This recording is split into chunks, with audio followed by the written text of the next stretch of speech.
զբաղվում եմ կավագործությամբ երևի 5-ից 6 տարի արդեն։ Իրականում չեմ հասցրել Արցախում ինչ-որ գործունեություն սկսել, որովհետև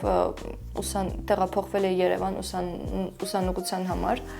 Գեղարվեստի ակադեմիայում սովորելու համար, եւ բոլոր ապագայի պլաններս կապված էին Ստեփանակերտում իրագործելու համար, բայց այդպես էլ չհասցրեցի։ Ու մեր տանն էլ միշտ արծարծվում էր մշակույթի թեման։ Ես փոքր ժամանակվանից գնում էի տարբեր դասերի, հումքագործության, կարպետագործության, դրանով միշտ զբաղվում էի։ Հետո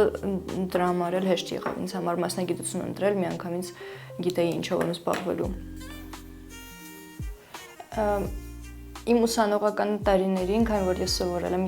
Երևանում, ես միշտ պլանավորում էի արվեստանոց բացել Ստեփանակերտում, իմ ծննդավայրում,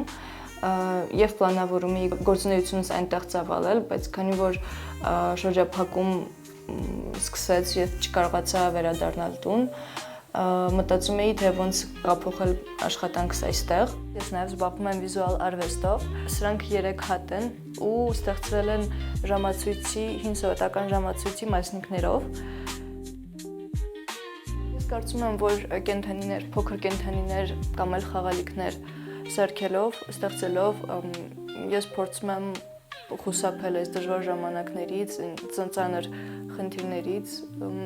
էսկեյպիզմի երևի ինչ-որ տեսակ է ինձ համար,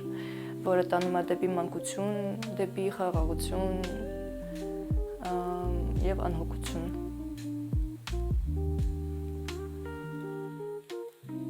Ես եւս բացել եմ Hi Connect-ի էջ, դուք էլ կարող եք միանալ եւ հետեւել իմ էջին։